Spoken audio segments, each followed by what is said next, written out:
தமிழ்நாட்டை பிஜேபி மோடி அரசு வஞ்சிக்கிறது, தமிழ்நாட்டை ஏமாத்துது, தமிழ்நாட்டுக்கு எதுவும் கொடுக்கல, தமிழ்நாட்டுக்கு எதிராக இருக்கு, நீட் ஒன்றும் பண்ண முடியாது, நீட் நல்லது தான் அவங்களுக்கே எல்லாத்துக்கும் தெரியும், ஆனால் நீட்டு தமிழ்நாட்டுக்கு மோசமானது, அதை எதுக்கணும் அப்படின்னு சொல்லிட்டு ஒரு சீனை கிரியேட் பண்ணி சுப்ரீம் கோர்ட் போகிறேன், ஹைகோர்ட் போகிறேன், அவங்களுக்கே தெரியும் எங்கே போனாலும் ஒன்றும் இல்லை, கொட்டி தான் அனுப்புவாங்க. அது மாதிரி இவங்க தான் சாரை எதிர்த்து நாங்கள் அங்கே போகிறோம் இங்கே போகிறோம் கோர்ட்டுக்கெல்லாம் போய் கொட்டு வாங்கிட்டு வர போகிறாங்க. இது எல்லாமே அவங்களுக்கு தெரியும். இது ஏன் இப்படி இந்த சீனை கிரியேட் பண்ணுறாங்கன்னா, திருச்சி குரு, திருச்சி கௌதம் இவங்கெல்லாம் பார்த்துட்டு இருப்பாங்கன்னு நினைக்கிறேன். நாங்கள்லாம் நைட் அண்ட் பகலாக ஒரு 3-4 நாள் கடுமையாக வேலை செஞ்சுட்டு இருந்தோம். முன்னத்து நாள் நைட் தூங்கல, பாத்ரூம் போல ரொம்ப கஷ்டமாக வேலை செஞ்சுட்டு எங்கேயோ தூரமாக நின்று அந்த மீட்டிங்கை பார்க்குறோம். அந்த மீட்டிங் பார்க்கும்பொழுது எங்களுடைய எல்லையோர மேற்கு தொடர்ச்சி வளமான அடிவாரமெல்லாம் மதுக்கரை, கிணத்துக்கடவு பகுதியெல்லாம் செழிப்பாக பச்சை பசேல்னு விவசாயம் நிறைந்த பகுதியாக இருந்துச்சு.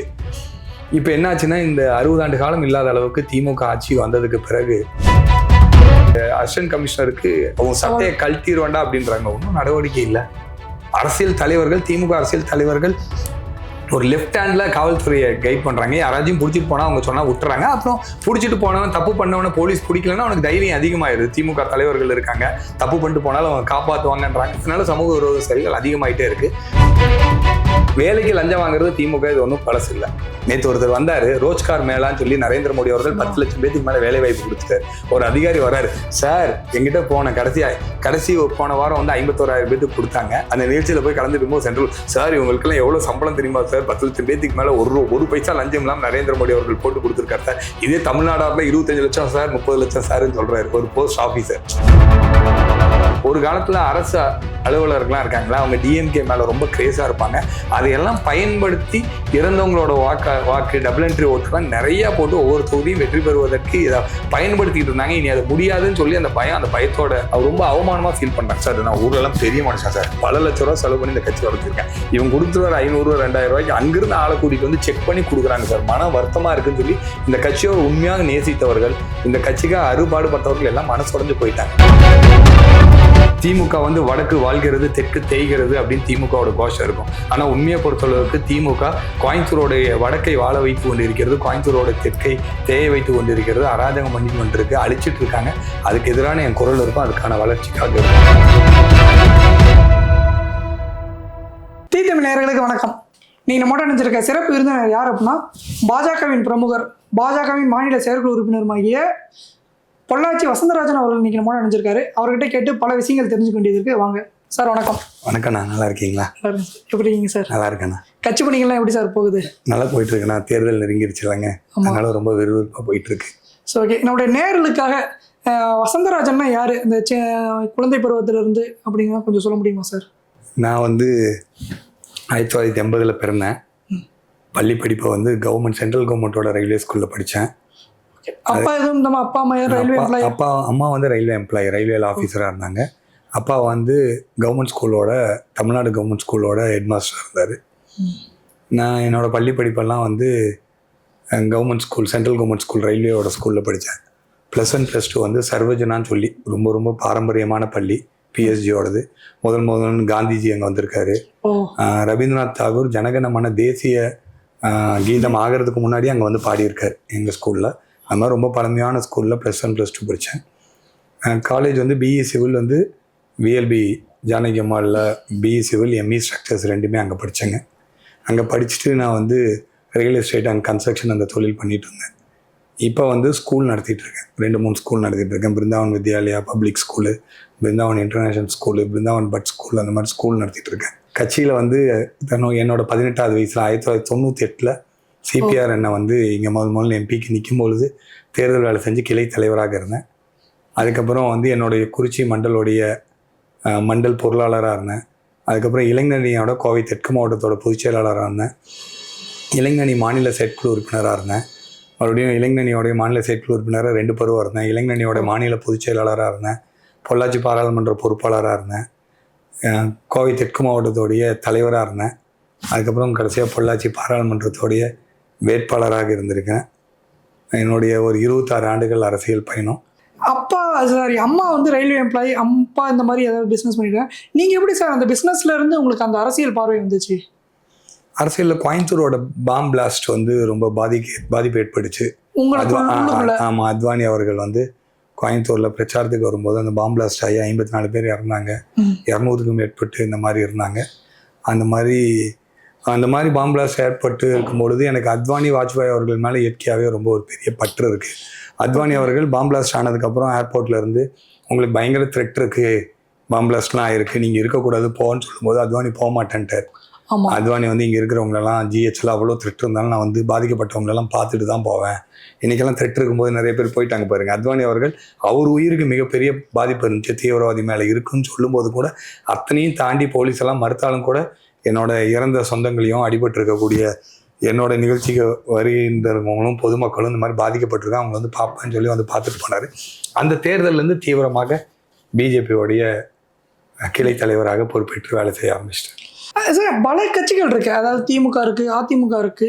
பாஜக பக்கம் உங்களுடைய பார்வை திரும்பினதுக்கான காரணம் என்ன? நீங்க பாஜக இணைந்து பணியாற்றணும் முடிவு பண்ணதுக்கான அந்த புள்ளி இருக்குல்ல, அந்த பாயிண்ட் இருக்குல்ல, அது வாஜ்பாய் அவர்கள் மேல பயங்கரமான ஒரு காதல். ஏன்னா என்னை சுற்றி ஃபுல்லாக திமுக காரங்க இருப்பாங்க. சின்ன வயசுல திமுக தான், இளமை ஏரியால என் கூட இருக்க எல்லா பெரியவங்களும் திமுக. அவங்களும் என்ன சொல்லுவாங்க, வாஜ்பாய ரைட் மேன் இன் ராங் பார்ட்டிம்பாங்க.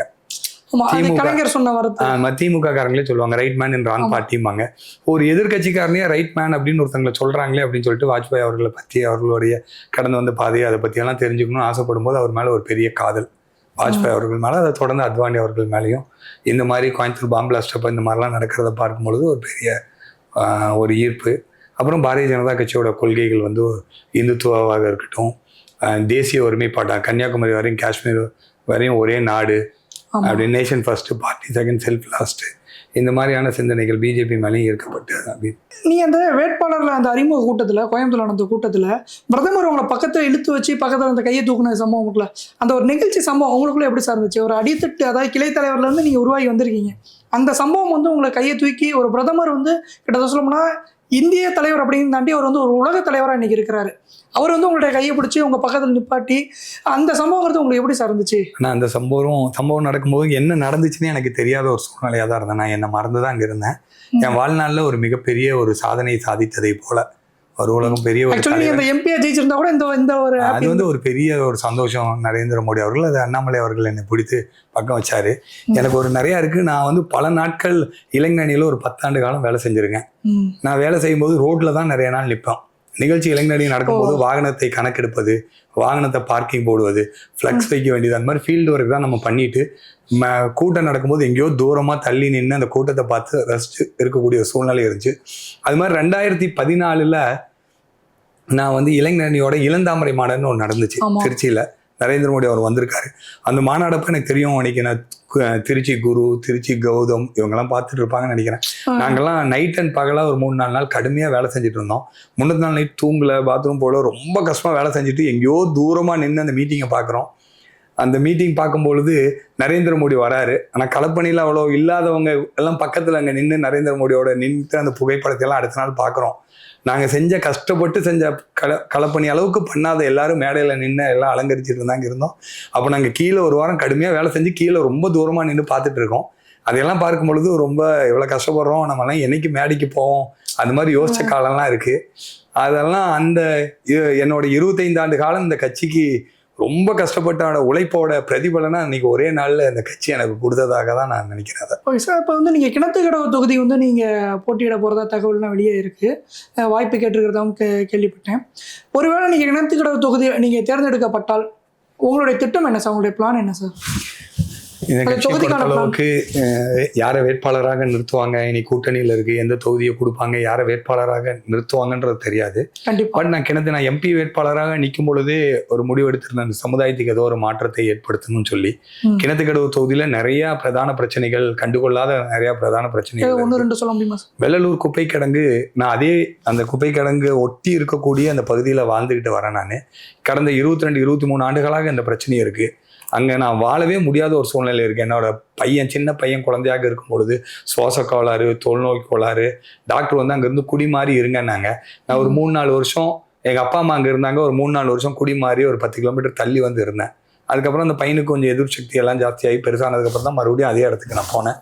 அந்த மாதிரி பல பேர் அந்த வீட்டில் அங்கே ஆசாசியாக இடம் வாங்கி கட்டின வீட்டில் வாழ முடியாமல் வீட்டை விற்றுட்டு போனவங்க, வீட்டை வாடகை கூட்டு வேற இடத்துக்கு போனவங்க, எங்கெங்கேயோ அதை விட கம்மி விலைக்கு இருந்த பூமியோட விலையெல்லாம் இன்னைக்கு ஏறி உச்சத்துக்கு இருக்கு. ஆனால் அந்த பகுதியில் ரொம்ப அற்புதமான பகுதி, அங்கே விலையே இல்லாமல், பூமிக்கு விலையே இல்லாமல் இருக்கு.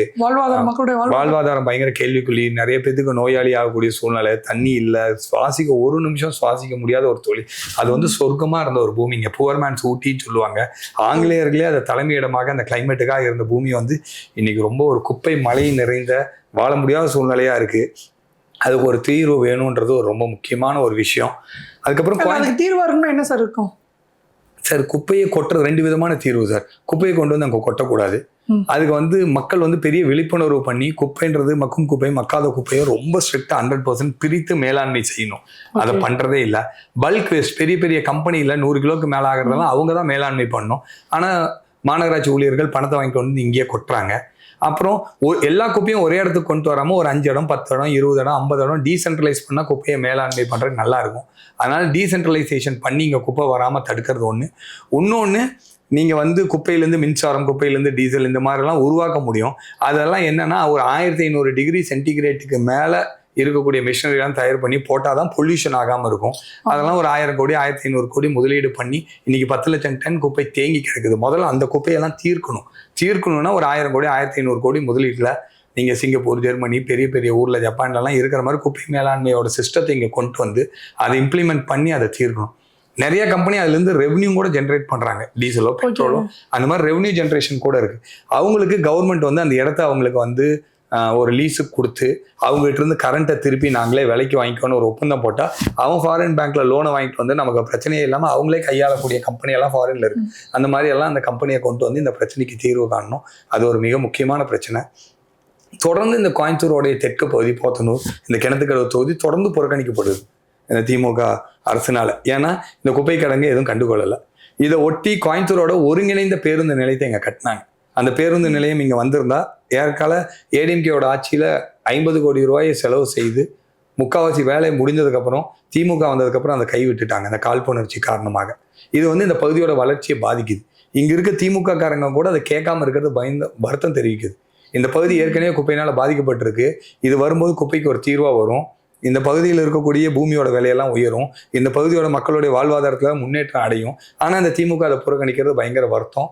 அதனால ஒருங்கிணைந்த பேருந்து நிலையம் காந்திபுரம் மாதிரி இன்னைக்கு கோயம்புத்தூர்ல காந்திபுரம் இருக்கு, சிங்கநல்லூர் இருக்கு, உக்கடா இருக்கு, மேட்டுப்பாளையம் இருக்கு, பல்வேறு பகுதியா இருக்கு. கோயம்புத்தூருக்கு நீங்க வெளியூர்ல இருந்து வந்திருக்கீங்க, நீங்க சென்னை, கோயம்புத்தூருக்கு வந்து இறங்குனீங்கன்னா எந்த பஸ் ஸ்டாண்டுக்கு போறதுன்னு தெரியாது. நீங்க வந்து மதுரைக்கு போகணும்னா சிங்கநல்லூர் வரணும், நீங்க வந்து கேரளாக்கு போகணும்னா உக்கடம் வரணும், ஊட்டிக்கு போகணும்னா மேட்டுப்பாளையம் போகணும், இந்த மாதிரி மெட்ராஸ் போகணும்னா திருவள்ளூர் பஸ் ஸ்டாண்ட் போகணும். எங்கே போகணும் ஒரு குழப்பம் இருக்கும். ஒருங்கிணைந்த ஒரு பஸ் ஸ்டாண்டு எங்களோட பகுதியில் என் தொகுதிக்குள்ள கிணத்துக்கடவு தொகுதிக்குள்ள கொண்டு வரணும். இந்த பகுதியை பொருளாதார ரீதியில் மேம்படுத்தணும். இந்த பகுதியை வந்து மற்ற வடக்குல இருக்க பகுதி மாதிரி தெற்கும் வளரணும் அப்படின்னு சொல்லி நம்ம ஆசைப்படுறோம். திமுக வந்து வடக்கு வாழ்கிறது தெற்கு தேய்கிறது அப்படின்னு திமுகவோட கோஷம் இருக்கும். ஆனால் உண்மையை பொறுத்தளவுக்கு திமுக கோயம்புத்தூரோடைய வடக்கை வாழ வைத்து கொண்டு இருக்கிறது, கோயம்புத்தூரோட தெற்கை தேய வைத்து கொண்டு இருக்கிறது, அராஜகம் பண்ணிட்டு கொண்டிருக்கு, அழிச்சிட்டு இருக்காங்க. அதுக்கு எதிரான என் குரல் இருக்கும், அதுக்கான வளர்ச்சிக்காக இருக்கும். 2, கோயம்புத்தூர்லேருந்து 6 கிலோமீட்டர் தள்ளி போத்தனூர் ரயில் நிலையம் இருக்கு சார். போத்தனூர் ரயில் நிலையம் தான் கோயம்புத்தூரோடைய ரொம்ப பழமையான ரயில் நிலையம். கோயம்புத்தூர் மட்டும் இல்லை, தமிழ்நாட்டோடைய ரொம்ப பழமையான ரயில் நிலையம் எங்களுடைய போத்தனூர் ரயில் நிலையம். 1869 இருந்து இருக்கு. காந்திஜி இங்கே வந்திருக்காரு. இது 4 ரோடு இருக்கு. போத்தனூர்லேருந்து பாலக்காடுக்கு போகக்கூடிய ஒரு சாலை இருக்கு, ரயில் சாலை. போத்தனூர்லேருந்து பொள்ளாச்சிக்கு போகலாம், போத்தனூர்லேருந்து கோயம்புத்தூருக்கு போகலாம், போத்தனூர்லேருந்து இருகூர் போகலாம். இந்த 4ம் சேர்ந்து இருந்தால் தான் ஜங்ஷன். ஒரு 2க்கு மேலே 3 ரோடு சேர்ந்தாதான் ஜங்ஷன். கோயம்புத்தூரே 3 ரோடு இருக்க ஜங்ஷன் தான். Coimbatore to Irugur, Coimbatore to Mettupalayam, Coimbatore to Podanur, 3 road தான் கோயம்புத்தூர்ல சந்திக்குது. போத்தனூர்ல 4 ரோடு சந்திக்குது. ஆங்கிலேயர் காலத்திலேயே இது வந்து ரயில்வேயோட ஹெட் குவார்டர்ஸா இருந்துச்சு. ஆனா இன்னைக்கு கேட்பாடுபட்டு இருக்கு. அது பெரிய ரயில் முனையமாக்கணும். இன்னைக்கு கோயம்புத்தூர்ல இருந்து ஒரு புதிய ரயில் கூட போக முடியாது. கோயம்புத்தூர்ல வந்து நிறைய ரெவன்யூ ரயில்வே கொண்டு வராங்க. நிறைய இன்னொரு 10 ட்ரெயின் ஒன்றுனா ஒரு ட்ரெயினும் கூட விட முடியாது. ட்ரெயின் வந்து நிற்கிறதுக்கு, ட்ரெயின் வந்து போகிறதுக்கு டிராஃபிக் ஓவர்லோட் ஆயிருக்கு. புது ட்ரெயினை போட முடியாது. அப்படிங்கும்போது போத்தனூர் ரயில் முனையமாக்குனா கோயம்புத்தூர்லேருந்து 6 கிலோமீட்டர் தள்ளி இருக்கு. போத்தனூர் கோயம்புத்தூர் ஜங்ஷன் அந்த மாதிரி கூட பேர் வைக்கலாம். வைக்கும் பொழுது இங்கிருந்து இன்னும் 100கணக்கான ரயிலை கொண்டு போகலாம், ரெவன்யூ ஆகும். கோயம்புத்தூரும் டெவலப் ஆகும், இந்த பகுதியான தெற்கு போத்தனூரும் டெவலப் ஆகும். இதை தொடர்ந்து அஸ்வினி வைஷ்ணவ் அமைச்சர் அவர்களிடம் தொடர்ந்து கேட்டுக்கொண்டதுக்கு என்னங்க பல 100 கோடி ரூபாய் இங்கே கொடுத்துருக்காரு. நான் போய் நிறைய தடவை கேட்டோம், கொடுத்துருக்காரு. இப்போ கூட ரயில் முனையமாக்குறதுக்காக டெண்டர் விட்டுருக்காங்க. அதனால நிச்சயமாக இது கோயம்புத்தூரை போல போத்தனூரும் ஒரு ரயில் முனையமாக்கி இந்த பகுதியை ஒரு பெரிய வளர்ச்சி பாதையாக்கணும். இறுதியாக இந்த கனிம வள கடத்தல் எங்களுடைய எல்லையோர மேற்கு தொடர்ச்சி வளையமான அடிவாரமெல்லாம் மதுக்கரை கிணத்துக்கடவு பகுதியெல்லாம் செழிப்பாக பச்சை பசேல்னு விவசாயம் நிறைந்த பகுதியாக இருந்துச்சு. இப்போ என்னாச்சுன்னா இந்த 60 ஆண்டு காலம் இல்லாத அளவுக்கு திமுக ஆட்சி வந்ததுக்கு பிறகு அந்த பாறை குழியெல்லாம் கல்லு குழியெல்லாம் இருக்கு பார்த்தீங்களா, ரொம்ப ராட்சச இயந்திரங்களை வச்சு உடைச்சு டெய்லியும் ஆயிரக்கணக்கான லோடுகளை கேரளா கொண்டு போய் அந்த கல்லுக்குழியோட ஆழமெல்லாம் 150 அடி போயிடுச்சு சார். கல்லுக்குழி ஆழம் 150 அடியில் இருக்கு, கிணறு 60 அடியில் இருக்கு. கிணத்துல எப்படி தண்ணி நிற்கும்? தண்ணி எல்லாம் கீழே இருக்கிற கல்லுக்குழிக்கு வந்துருது, எல்லா கிணறும் ட்ரை ஆயிடுது. அது வந்து பாலைவனம் ஆயிடுச்சு சார். இங்க இருக்கிறதெல்லாம் இதுதான் கொள்ளையடிக்கிற ரைட் டைம்னு திமுக அவர்கள் தேர்தல் டைம்லயே நிறைய பணத்தை வாங்கிட்டு ஒரு குறிப்பிட்ட டீமுக்கு மாஃபியாவுக்கு குத்தகை கொடுத்துட்டாங்க. அவங்க தமிழ்நாட்டுடைய கனிம வளம், குறிப்பாக மேற்கு தொடர்ச்சி மலை அடிவாரத்தில் இருக்க கிணத்துக்கடவு தொகுதியில் இருக்க கனிம வளத்தை எல்லாம் சுத்தமா முடிச்சு கேரளாவுக்கு வித்துட்டாங்க. இன்னைக்கு வந்து நம்ம இன்னைக்கு எம்சாண்டோட விலையெல்லாம் 3000 ரூபா இருக்கும்.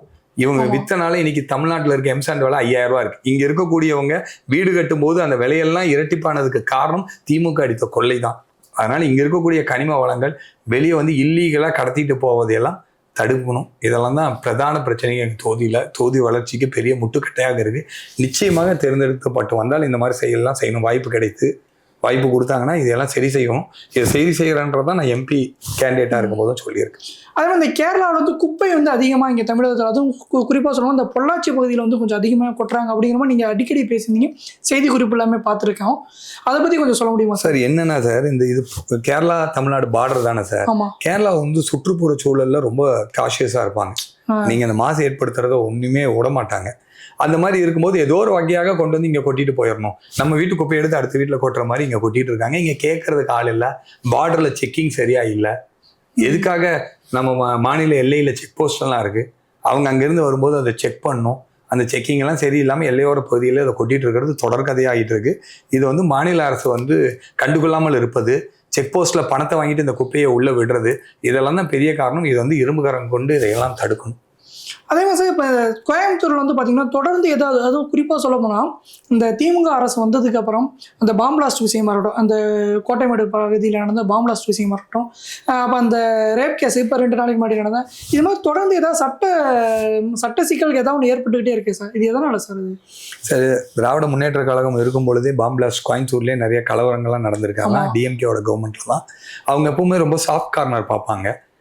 நீங்கள் வந்து அந்த தீவிரவாதத்திற்கு பிஜேபி ரொம்ப ரொம்ப இரும்பு கரம் கொண்டு அடக்கும். பிஜேபி வந்து தீவிரவாதத்தை விடவே மாட்டோம்.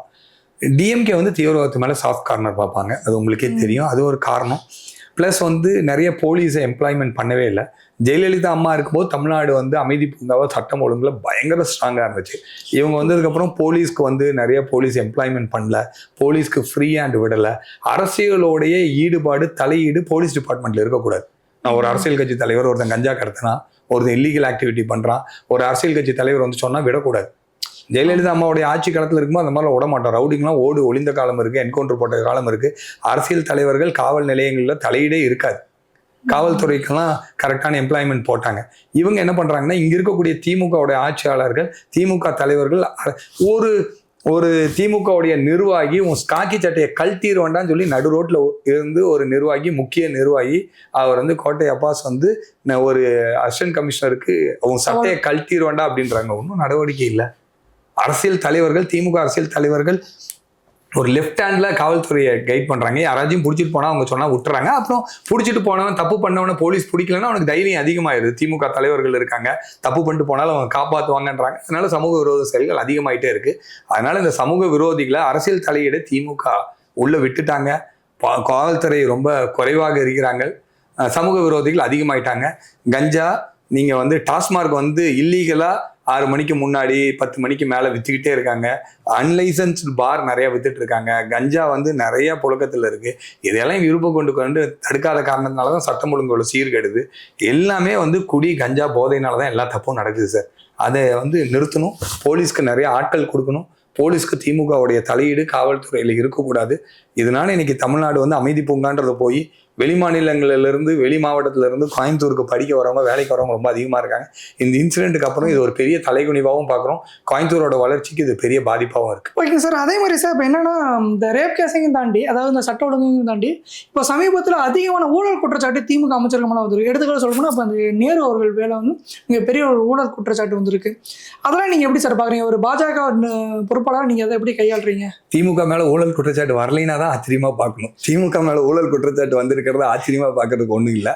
திமுக வந்து ஊழல் செய்வதிலே விஞ்ஞான முறையிலே ஊழல் செய்வது திமுக வழக்கம். நீங்கள் வந்து ராசாவாக இருக்கட்டும், நீங்கள் வந்து பிஎஸ்என்எல் முறைகேடாக எடுத்த தயாநிதி மாறன் குடும்பமாக இருக்கட்டும், அந்த காலத்துலேருந்து திமுகனா ஊழல்னா திமுக தான். வேலைக்கு லஞ்சம் வாங்குறது திமுகவுக்கு உலக அறிந்த விஷயம் தான். தெரியாது யாரும் இல்லை. வேலை வைப்பாங்கிறதுனா செந்தில் பாலாஜி இன்னைக்கு இருக்கார்ல, அவரே திட்டினாரு, கூட வச்சுக்கிட்டாரு. ஏன் கூட வச்சுக்கிட்டாங்கன்னா வேலை வாங்கி கொடுக்குறேன், லஞ்சம் வாங்கினது குவாலிஃபிகேஷனாக வச்சு கூட்டி கூட வச்சிருக்காங்க. வேலைக்கு லஞ்சம் வாங்குறது திமுக இது ஒன்றும் பழசு இல்லை. நேற்று ஒருத்தர் வந்தாரு, ரோஜ்கார் மேலான்னு சொல்லி நரேந்திர மோடி அவர்கள் 10 லட்சம் பேத்துக்கு மேலே வேலை வாய்ப்பு கொடுத்துட்டாரு. ஒரு அதிகாரி வராரு, சார் எங்கிட்ட கடைசி போன வாரம் வந்து 51,000 பேத்துக்கு கொடுத்தாங்க. அந்த நிகழ்ச்சியில் போய் கலந்துட்டு போது சென்ட்ரல், சார் இவங்களுக்கெல்லாம் எவ்வளோ சம்பளம் தெரியுமா சார்? 10 லட்சம் பேத்துக்கு மேலே ஒரு பைசா லஞ்சம் இல்லாமல் நரேந்திர மோடி அவர்கள் போட்டு கொடுத்துருக்காரு சார். இதே தமிழ்நாடுல 25 லட்சம் சார், 30 லட்சம் சார்ன்னு சொல்றாரு ஒரு போஸ்ட் ஆஃபீஸர். அது பார்க்கும்பொழுது இது ஒன்றும் புதுசில் எல்லாத்துக்கும் தெரியும். இப்போ மாட்டிக்கிட்டாங்க, அவ்வளோதான். ஆதாரத்தோட இவங்களோட ஒரு கம்பெனியில் ஆதாரத்தோட யார் யாருக்கெல்லாம் இவங்க லிஸ்ட் அவுட் போட்டு வச்சிருக்காங்களோ அடுத்த வாரம் அவங்கெல்லாம் பாஸ்ன்னு வருது, செலக்டட்னு வருது. அதனால ஆதாரத்தோட மாத்திட்டாங்க.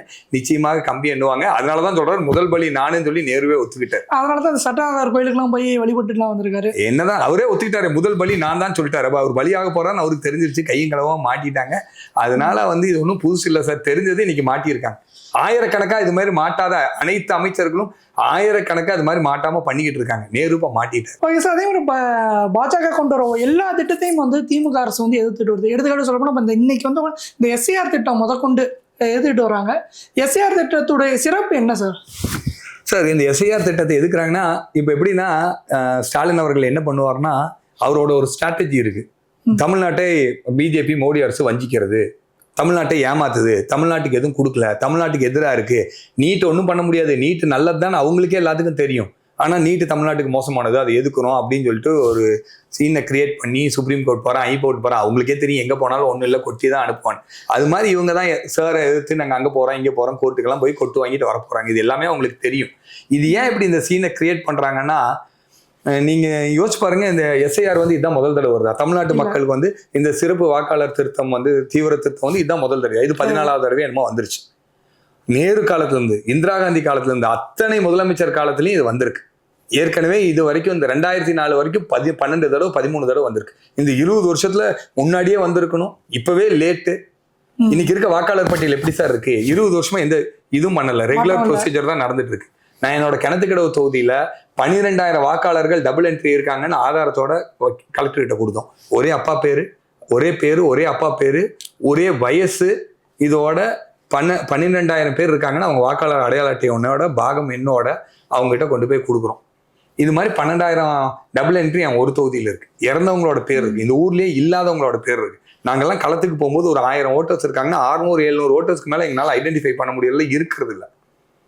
இந்த மாதிரி இருக்கணும்னு பேர் இருக்கிறவங்களோட பேர் இருக்க மாட்டேது, பேர் இல்லாதவங்களோட பேர் இருக்கு, நிறையோட போலியோட பேர்லாம் இருக்கு. இதெல்லாம் கிளீன் பண்ணணும். இதுதான் வந்து இந்த ஜனநாயகத்தோட வேலை. இது வேண்டாம்னா நம்ம ஜனநாயகத்துக்கு எதிராக செயல்படுற மாதிரி தான் அர்த்தம். இது வந்து ஜனநாயக முறைப்படி ஒவ்வொரு முறையும் இந்த மாதிரி வந்து சிறப்பு நாங்க தமிழகத்தில் நடத்த விட மாட்டோம்னு சொல்லி திமுக அரசாங்கம் அப்படியெல்லாம் இல்லையே. சரி, யார் நடத்துறா? கலெக்டர், தாசில்தாரு, ஸ்டேட் கவர்மெண்ட் அவங்க எம்ப்ளாயி தான் நடத்த போறாங்க. அவங்க எம்ப்ளாயி தான் வீடு வீடா கொண்டு வந்து ஃபார்மை கொடுக்க போறாங்க. அவங்க பிஎல்ஏ இந்தியாவிலே வச்சு அதிக பிஎல்ஏ இருக்கிறது தமிழ்நாட்டில் தான். தமிழ்நாட்டில் தான் அத்தனை 2 லட்சம் பேத்துக்கு மேலே பிஎல்ஏ இருக்காங்க. ஒரு பூத்துக்கு அரசியல் கட்சியோட இருக்காங்க. ஒரு பூத்தில் 1000 ஓட்டர்ஸ் இருக்கும், 300 குடும்பம் இருக்கும், 30 டைம் இருக்கு, 3 தடவை வந்துட்டு போகணும். நம்ம வந்து ஹெல்ப் பண்ணி கொடுக்கலாம். பிஜேபிக்காரங்க, டிஎம்கேக்காரங்க, ஏடிஎம்கேக்காரங்க ஹெல்ப் பண்ணி கொடுக்கலாம். வந்ததுக்கப்புறம் அப்ஜெக்ஷன்ஸ் இருக்கு, யாரை சேர்த்துறோம் யாரை டெலிட் பண்றோம்னு ஓப்பனா ஒவ்வொரு வாரம் விளக்கம் கொடுக்க போறாங்க.